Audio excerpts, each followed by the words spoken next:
I would like to invite our panelists and moderator. So please put your hands together for all of our speakers as I welcome them to the stage. For our first speaker, please give it up for Tiago Costa, the Vice President of Asia Pacific Aptoide.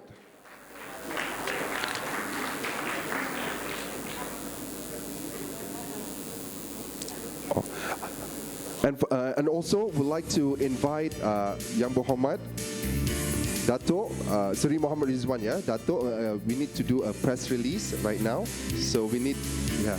Oh, Dato wants to stay for one session. Okay. All right. So next, ladies and gentlemen, I would like to invite Luke Jonas, the CEO and founder of Fortifex. Next, I would like to invite Ms. Lisa Tan, the founder and researcher, Economic. Next, I would like to invite Mr. Donald Bois, the director of ATE Technology, Company Strategic Partnership and Brand. And of course, I would like to invite our moderator, Dr. AJ Minai, the advisor of Worldquest and E2C. And last but not least, ladies and gentlemen, please give it up to Mr. Prashant K. Singh, the SME Blockchain COE of Wipro. I hope you guys will get yourself comfortable and let us begin with our very first panel session discussion. Take it away.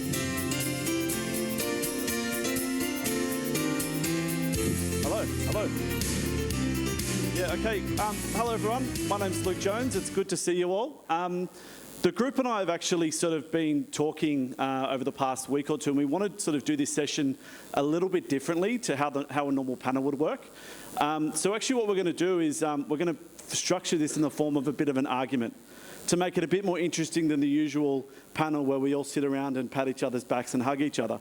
So essentially what we've actually decided to talk about today, which is to be a bit more interesting to you guys, is looking at what a permissionless versus a permission, so this is looking at sort of a decentralized versus centralized future economy from a use case, what that will look like for people. So for myself and Lisa, we're looking at what we're sort of more in favour of a permission society, so where people need to either get permission or give permission to participate in a network.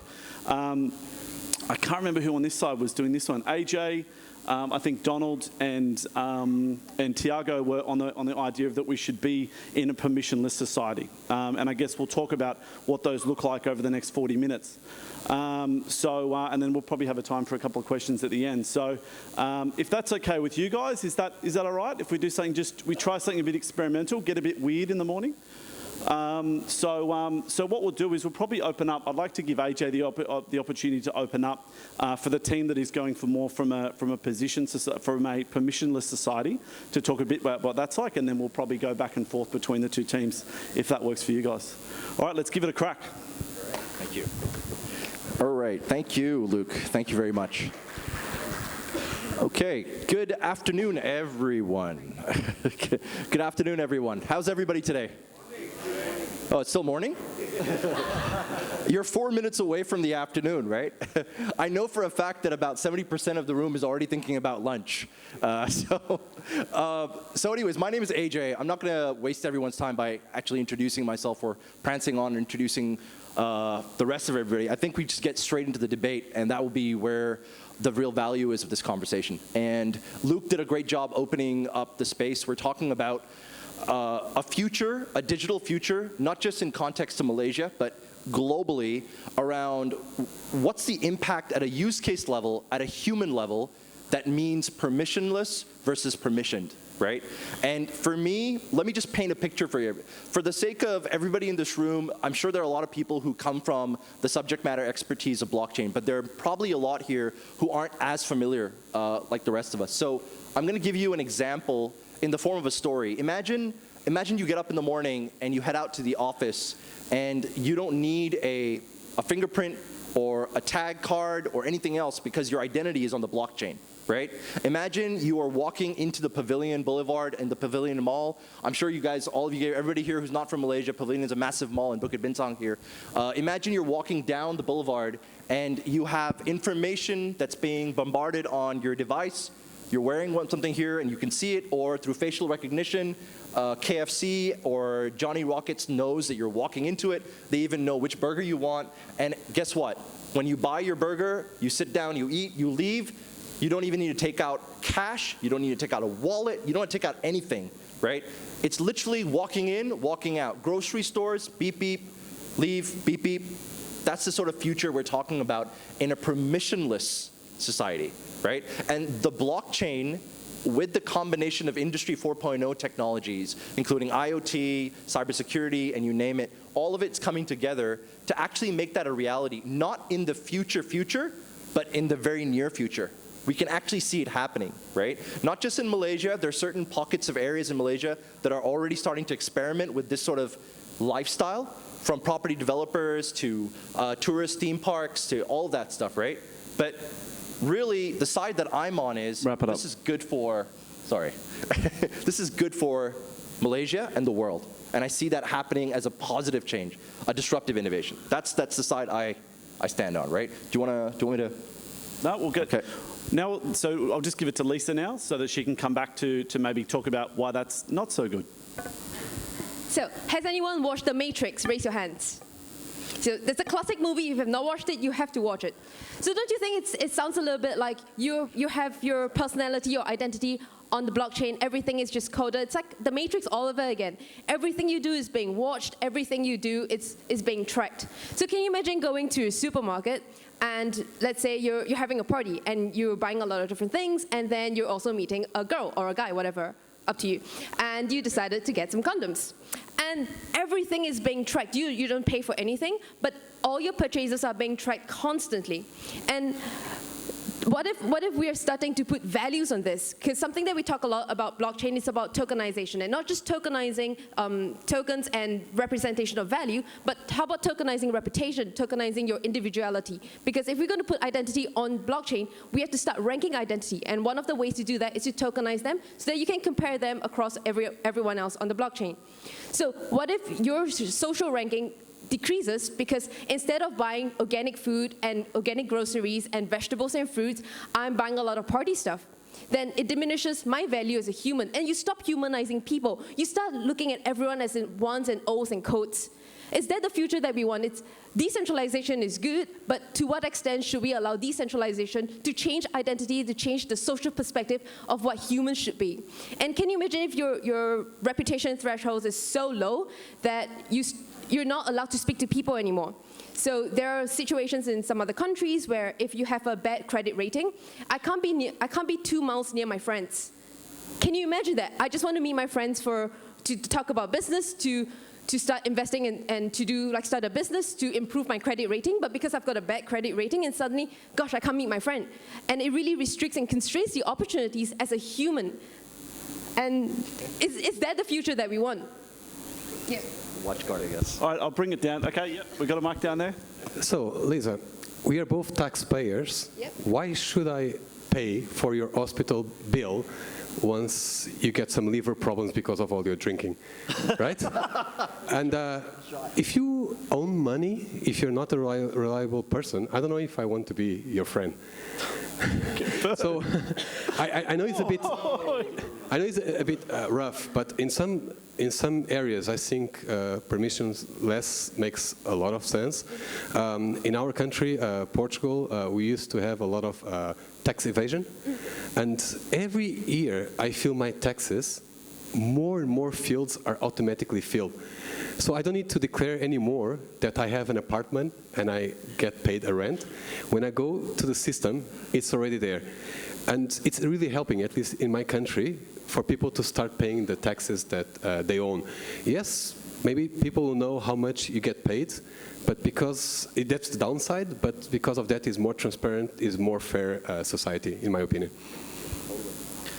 The only thing I'd like to sort of point in here is that any system that operates under that framework needs to have some kind of governance. And as we've seen over cryptocurrency over the past 2 years, that when you sort of look at a society that's either unregulated or tries to self-regulate, it's prone to corruption, prone to things not working out the way that the society works out.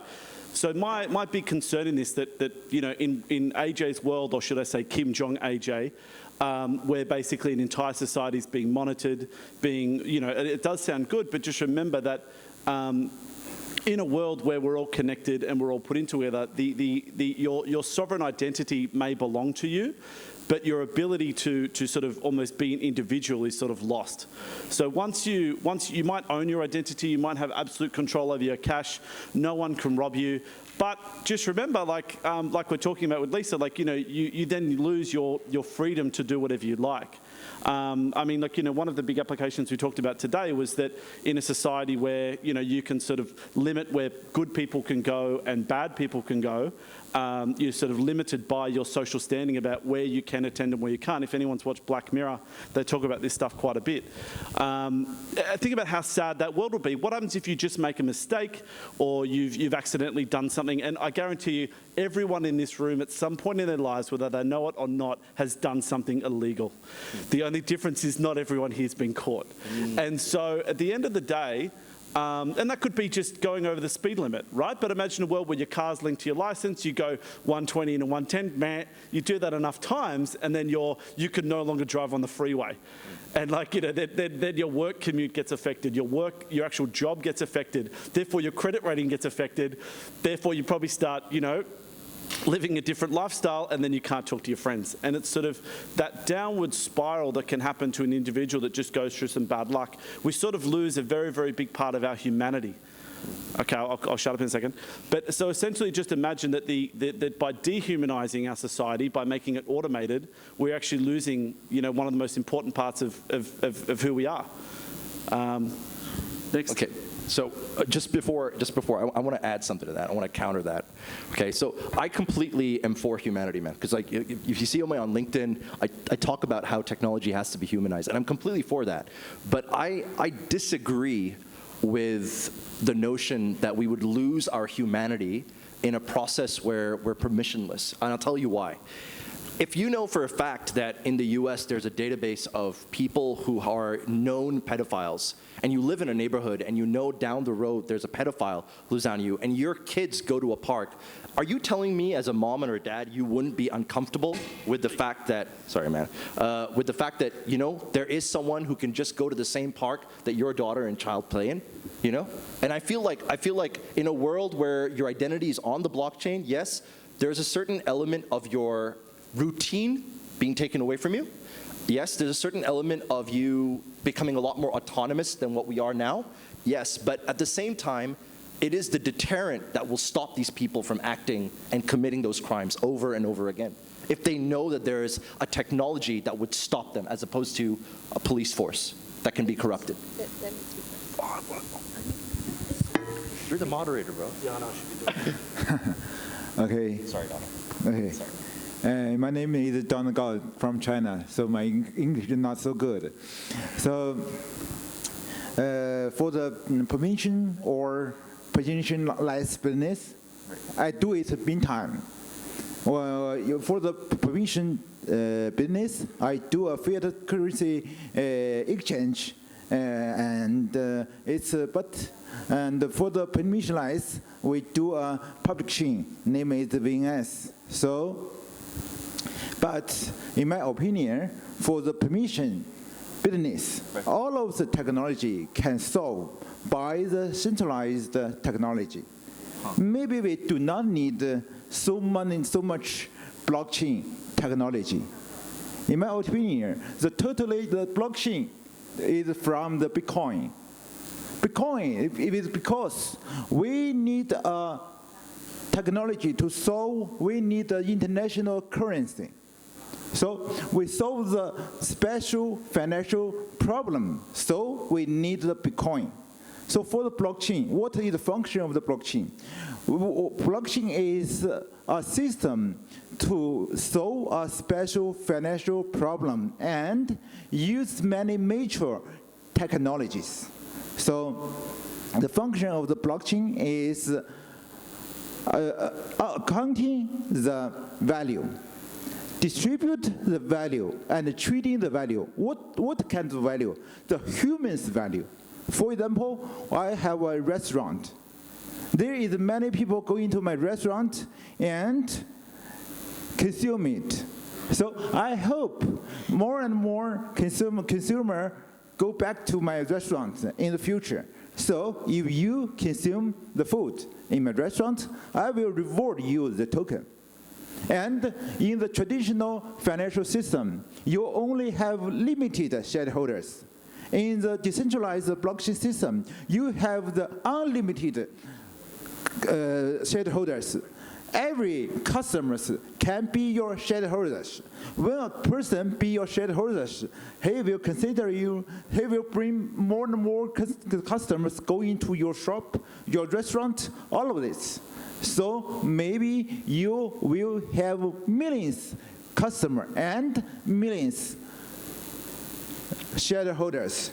So it's a decentralized, it's a future. In the future, the decentralized economy system will grow up from the new area, not from the traditional method. So it's my opinion. So I think the public chain must be the permissionless system. Yeah, thank you. Hi, this is Prashant. I work as a consultant in blockchain space. So we had a good discussion about the society and the impacts of what permission and a permissionless model has. From my perspective, I would like to bring more light into the business perspective. Let's say, and I would give some examples which are in permission versus permissionless, and so that we can evaluate which and how much of it could be in permission and versus permissionless. We see a lot of government applications or government bodies who are working in a centralized and a permission kind of a model. We have a lot of industries and factories and companies who want to have their applications in a centralized and a permission model. But as an individual, if I am a user of an application, let's say, which a government provides, like a mobility service or identity services, obviously it is going to be a widespread, a permissionless model for everybody to use. If I allow my KYC services or identity services to be leveraged by any other company, I would obviously want it in a permissionless model. But for a business industry or a company or a government, I need to see that my data resides in my premises. It is in my control. It is not hacked. And with some authority, I would want it to be leveraged for the betterment of the society. So I would want to keep a balance between permission and a permissionless model. For example, now I'll take an example from a factory side. Let's say a factory owns a system of its dealers, its manufacturers, its logistics, and etc. It does not need any person outside from the company to have an access to it. So obviously, such kind of applications should remain into a permissioned and a centralized model. So that's how my take would be. And AJ, probably the team, I wanted to take this point at the end because it was a little bit different from the society perspective. Thank you. Thank you. Thank you. He was on our side, so it's on you guys. Oh, okay. All right. Does anybody want to take this? Tiago? Want to jump in? Oh, no. So I've still got to come back to you. So we'll still, and so we were looking back, and so AJ was talking about the instance where we had a pedophile register, contentious word. But I would be arguing against something like that where we. I'm so sorry. So sorry to interrupt you guys, but right now, ladies and gentlemen, I would like you guys to please put your hands together for our Minister, Yang Berhormat Datuk Seri Muhammad Rizwan, as he'll be attending the press release with the media. And let us thank him one more time for being here at Bloconomic Expo 2019. And again, You can proceed again. Thank you. Okay, now the adults are out of the room. Okay, so we were talking about basically this world in which, crimes that you had could be monitored. But I'd probably say that as an argument for sort of centralised, and that's what we call in arguing a straw man debate, where basically you create an unrealistic and very, very niche situation and then apply it to everybody. Across the board. So, good try, AJ. But I'll come back. Don't worry. I'll come back. So I would argue that a world in which you lose your freedom is not really that great. I mean, sure, crime in my mind will always exist. It will just evolve. So even in a world where we're able to be monitored and there's cameras everywhere, crime will just be different. People always find a way to lie, cheat, steal. Whatever. And I think, and there's a lot of movies that do talk about this stuff, and I guess this is all we really have to lean on, but one that sort of is very interesting is something like Minority Report, where basically everything can be seen in advance and we're all being tracked, and yet, then there's obviously moral consequences of something like that. But I think that if you want to add to that, and then we'll go to Lisa. Okay. But here's the thing, Luke. Honestly, we're already slaves. Like, okay, let's be real. If anybody loses their car here today, they can survive. You lose your phone, if your phone gets stolen, people have strokes. I know 10 people, at least minimum in this room, that cannot go a day without their mobile phone, right? They can go a day without their car, but they can't go a day without their mobile phone. We're already slaves, man. You know what? Technology isn't our slave in this world. We are, to a certain extent, in a digital lifestyle, in a disruptive age, where if I take away a certain component of your life digitally, you will be affected, more so than base requirements even. And therefore, when we talk about the risk mitigation strategies around what if happens in a permissionless world in the future, it's risky, our freedom will be gone. Well, our freedom isn't really there to begin with right now, man. So you're going to build a system to further enable that? No, I'm going to build a system to further facilitate that. Which is so different. No, it's different. It's different. You're not enslaving people. You're empowering them. Look, put it this way. How are you empowering someone if you have all the mistakes and failures? Wait. Hang on. Hold your horses, all right? What I'm saying is, imagine, Lisa, I need to send you cash, right? Would you rather live in a world where you continue to have the bank give you permission to send you money? Do I still have to go through Maybank to you or DBS online to transfer that money? Or would you prefer to live in a world where I can send you $50 right now from my mobile, from my platform to yours, peer-to-peer, no problem? Yeah, but Problem solved. no, it doesn't solve the problem because there's an intermediary still, right? Cash is the only thing, it's paper money. Right? It's a assigned value, right? What if we live in a world where you're not even here with me? I can't give you the cash. What if you're in Singapore? Do I still have to use the bank, right? We're looking at a future where our banks will no longer be, we talked about this earlier, right? Our banks are going to be custodians of our keys. That's it. They're not going to be as we see them today. So I disagree with that. We're not building a world where our freedom will be taken away. We're building a world where we empower people to have control over their freedom. So going back to taking the freedom away and addressing Tiago's point on I don't want to be friends with people who are scammers or people who have like bad bank credit. The thing is, humans are not perfect. And humans are the most irrational beings. Sometimes we just don't do things that's right and rational. And humans make mistakes, and that's okay, because that's what makes humans humans. And if now we start, making sure that all the mistakes are on blockchain, if we go just 1 kilometer just above the speed limit, and that's recorded, everything is now recorded, how can you live your life like that? One of the I go to Singapore pretty often. Sorry, Singaporeans. I'm from Singapore, that's why. Yeah, but if you always have your mistakes that's recorded in your face, then how are we supposed to allow people to change? And how are we supposed to forgive people? And how can we be human if we're always deemed to be perfect? We can't make mistakes. We're not robots. We're not ones and zeros. We're not codes. And codes can be perfect, or they can be edited, and they can be repaired when something's broken, but not humans. Humans need to be forgiven. I'm not going to say anything. Not yet. Give it to Tiago. I'm going to give it to Tiago. Tiago? So I'd like to talk a little bit about what we're doing in the App Store business, because that's where we come from. And we're trying to do things different from Google Play and Apple. So for example, if you're a developer and you publish your game in the Apple Store or Google Play, you have to trust the data that Google and Apple shares with you. In our case, we're using the Ethereum network, so it's public. Maybe some developers will not like that all the information about their transactions are there, but we think that's the way to go. Or even you were mentioning about the reputation, right? Of course, a developer can make a mistake and do something bad in an app because they want to get some extra money with some adware. But I defend the transparency where I will not ask for his permission to write in the blockchain that this specific game has some adware inside. He might regret it later, because then, since I showed this information to the users, they will not want to play this game, and he might remove the adware later. But it's the blockchain, it's registered, right?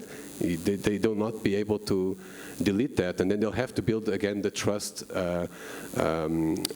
towards the user. But because I believe in permissionless, I think this is the way to go, to protect the user from this potential threat.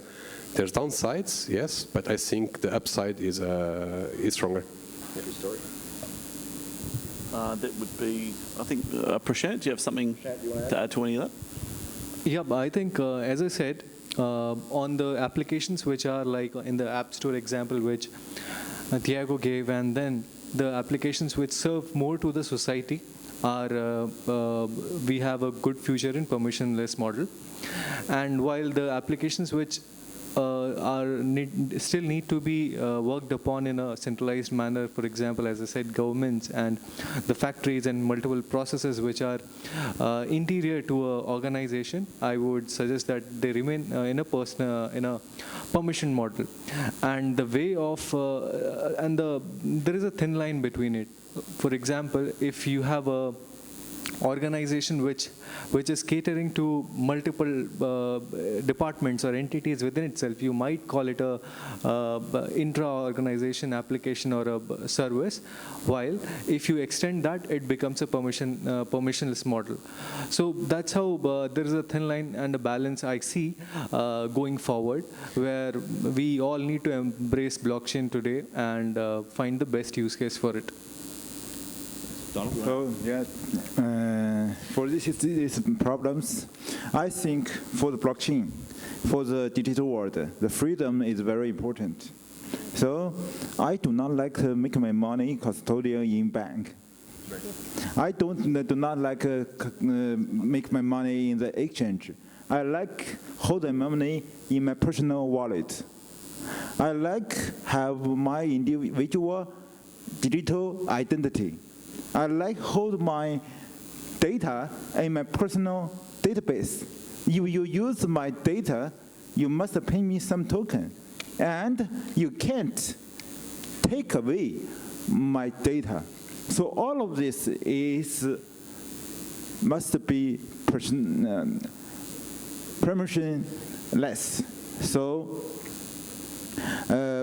I think in the future, you will send the money to me. Maybe I will give you a domain. Maybe Donald.vns, and you send money to me. Maybe it's a stable coin, and send it to me peer-to-peer. No custodian, no QIC, no AML. If you want to fundraising from the society, if you want to do any offerings, you must do the KYC and AML. Because all of this is involve other people. So all of the public things, you need to be regulated. So all of things need to be permission. Thank you. It's actually been interesting because we've sort of got a two-tiered debate going on where at this side of the table we're talking about like the more bigger, broader society, Black Mirror, Matrix kind of stuff, and then we've got the more specific. And I think that you know what Donald just said sort of linked us together a bit, which was quite handy. Anyway, but the point I wanted to make was that, I mean, it's good that there are obviously really, really good use cases for decentralization, but obviously today we're talking about the evolution of the economy. So looking towards the future in the next 5, 10 years and how a decentralized versus centralized world may eventuate, which is why we're getting a bit Black Mirror over here. But the point I'd like to make is that it's all good now. Like, you know, the idea that, you know, by participating, and Donald talked about this earlier, by being a shareholder, you know, owning tokens in a business, you know, you're essentially participating in the revenue model of that business and being able to hold tokens in it. However, just remember that at the moment, we're not really regulated. Like, we're in a society where governments have not, and even major corporations and even major, like the real influential cogs and wheels of our society have not yet started to sort of dig their claws in. And the big concern I have, which is, you know, the fact that history, what do we know about history? History repeats itself. And there's been no time in human history where we have not been subservient to a government or ruler. It's just not the way our brains work. It will never happen. I'm really sorry. The only people that believe we're going to end up in a world where we're all decentralized and there's no government, there's none of that, are people that drop LSD in Burning Man. That is literally it. Because realistically, it sounds good, it sounds lofty, but think about the amount of cogs and wheels, like even in Malaysia right now. We had exchanges working in Malaysia, and then the government just said, bah, stopped. No new customers for the exchanges in Malaysia, and then they've just registered 3, and then the cogs have then started to turn again with the influence of government. So the big concern is that if we move to this world where everything is controlled by smart contracts, you have control over your individual sovereignty, say, but essentially the underlying system in which that whole thing works is still going to be determined by a centralized power, be it one government or a couple. And I don't want to get too tinfoil hat on you all, but that's real like centralized NWO kind of stuff that I don't subscribe to, but I'm sure a lot of people in the room have heard about it. So just remember that having everything controlled and the way that, and it's something that we should be conscious of in this room, is that there's all these lofty ideals on the place where blockchain, where cryptocurrency, where this technology can take us. But just be really cognizant of the fact that there's always going to be a governing body that's going to be trying to work out a way to screw you over. And I'm not really a big anti-government, anti-establishment kind of person, but essentially I'm anti-bullshit, and essentially that's a lot of this industry. So, but it's one of those things where if we allow something to become systemic, we've got to be really, really careful about who determines the framework of that system. And I guarantee you it won't be a blockchain ideologist. It'll be a bureaucrat sitting in an office in a government building somewhere. I agree with him that Thank you, we're on the same team. No, I agree to you to a certain extent, because I think regulations will change the way we play the game, and regulations will change how decentralized technology will kind of rule our lives, or just ruin our lives for a change. But I don't think that the international level kind of standards and regulations are in for the wrong things. So I just came back from Geneva, and I was writing a report to the UN to look at standardizations for DLT, technology. And that's actually decentralized technology. And the idea of how this report came together was not because one institution or one government came together to write the report and become standards for all the international jurisdictions. We actually had people from all over the world, literally all over the different continents, coming together to brainstorm and input different kind of little things to create this report. So from that level, even the report, even the standardizations, the regulations, even frameworks for jurisdictions, kind of implementations, came from a decentralized point of view, decentralized partnership coming together. So it's not a central entity. When you're enforcing that in a specific jurisdiction, there's a central entity, but usually it goes against the international organizations like the UN bodies or ISO standard bodies to implement, because they exist to kind of protect the general global citizens, to prevent such kind of bad actors from a high government level. Sure. we'll just go one last closing remark from AJ from that side, and then I think we'll be, or anyone on that side can have a last one. Anyone have a go? Guys? Tiago? I just wanted to say that in the interest of debate, there are people defending the permission versus permissionless, and of course I was defending permissionless because there's a lot of advantage, but I usually say it's very nice, all this convenience, until something goes wrong, right? So I really like the idea of getting to a shop and they recognize me with facial recognition and say the usual, whatever, and take the money from my wallet without me having to do anything. It's really nice use case until somebody can actually do this type of payment and use my money. Yeah.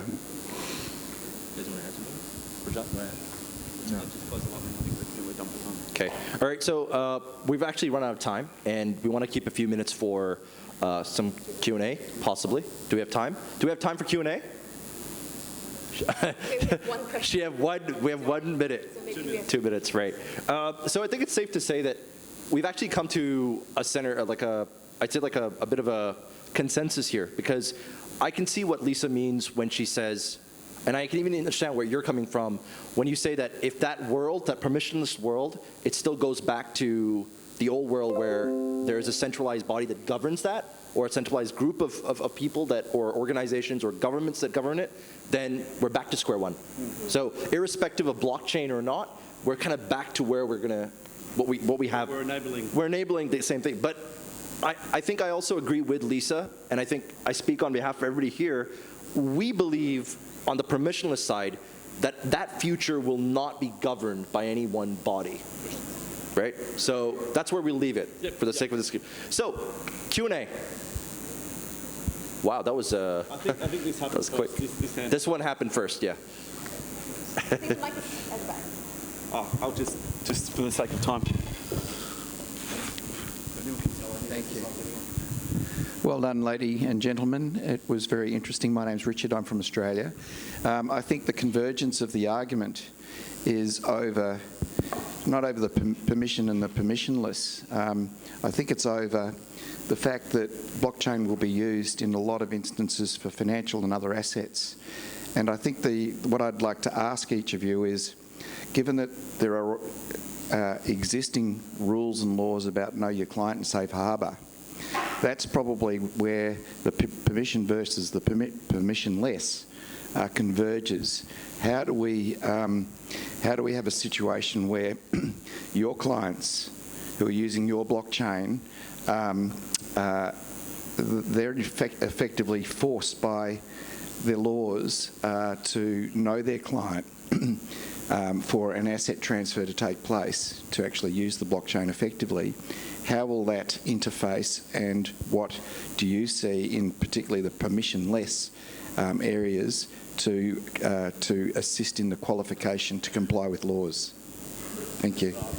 Got it.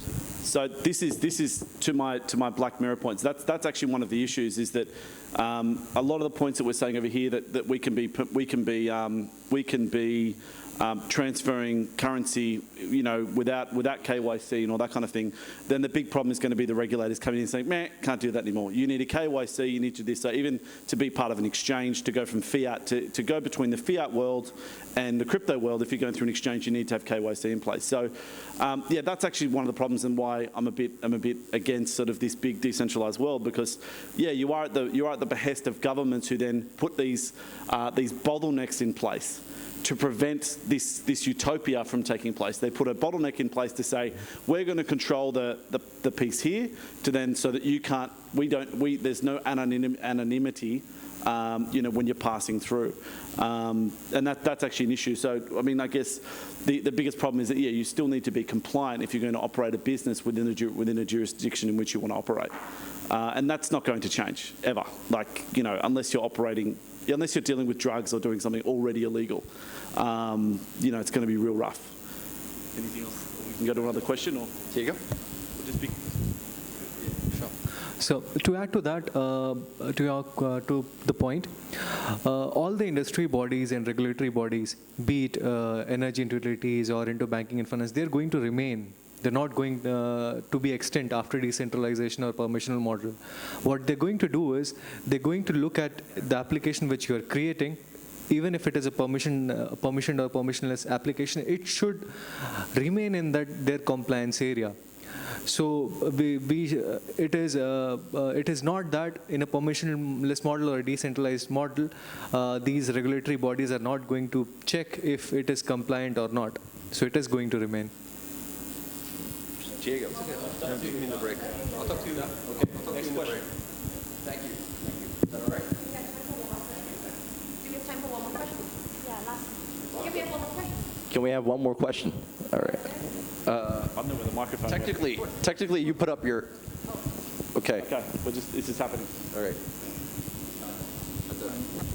Hello. What I understood from your discussion is it's a question about moral compass, whether from the people or the government or whatever. Many people from business point of view ignore the people's behavior and their moral compass. It's not about security versus loss of like privacy. It's not security versus privacy. I think the question is, can we really change the narrative to make sure in account the behavior, the faith of the people? In Islamic world, we are very comfortable with our identity. We are very comfortable with the limits of privacy versus security.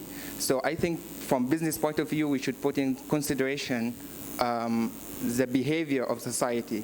I'm from Sudan, and we have had a glorious revolution where people were very selfless. So people like Lisa, for example, if she was struggling for, like, God forbid, with her credit card in Sudan, they would be more than happy. Many sisters would be happy to be her friends and help her out. So I think from business point of view, people ignore that, and I hope we can change the narrative on that point of view. So that's actually a very good point. When we're talking about economy, we can talk about that from two perspectives. One is the financial economy, which is the business perspective that you brought, and the social economy, as in the participants in the economy and the social perspective. So one interesting thing about this blockchain is that anyone can enter and leave. And something that we talk a lot in economics and in the research that I do is network effects. So if as an individual, I have the liberty and I have the autonomy to want to join a system or not, and if I think that my identity is too taken away, or if I don't have the autonomy to make decisions anymore by being in this ecosystem, then I'm more than happy to just leave, because there's no incentive for me to stay. So with that perspective and that perception going forward, then I would say that from a business point of view, they want to take care of the participants, because participants have the autonomy to choose whether they want to join or not join. I think we're done. I think we're done for time. Yeah. Sure. It was a really good point that you made, because you touched upon ethics, right? And here's my take on that. The truth of the matter is, every time an argument breaks out around permission and permissionless, it fundamentally starts revolving back to cryptocurrency, right? It comes back to a financial context. You'll see that the vast majority of conflict that began even on this panel around permission and permissionless started stemming from a peer-to-peer and even in a financial example of money being transferred. So here's my take on it. The hypothesis is that when you're talking about money, and the money that's the way we picture money right now, cash, right? We have a whole lot of complaints about being completely transparent about how much we earn, our taxes, what's on the wallet, our identity on the blockchain. We have a lot of complaints about that. But if you just remove your mindset from that, because if I had a penny every time someone said, if I tell someone I'm in blockchain, the first thing they say is, oh, crypto, right? But crypto to blockchain is like the email to the internet, right? So if you're going to talk about being in blockchain, open your mind, man. Open your mind beyond crypto, beyond the financial implications of this technology, and look at the application's impact or the technology's impact in property, in insurance, in healthcare. Because I can tell you, we'll find a hell of a lot more examples for permissionless in those arenas that are beneficial for all of us than we will on the financial side, with the one or two things that make us very uncomfortable, being transparent financially in the banking world, right? So that's my take. That's how I see it. And that's where I come from. Luke, you want to talk about the permission? I think we have. Okay. Thank you very much, everyone. It's been a pleasure. Thank you very much. Hope you enjoyed the panel. Thank you to all the panelists as well.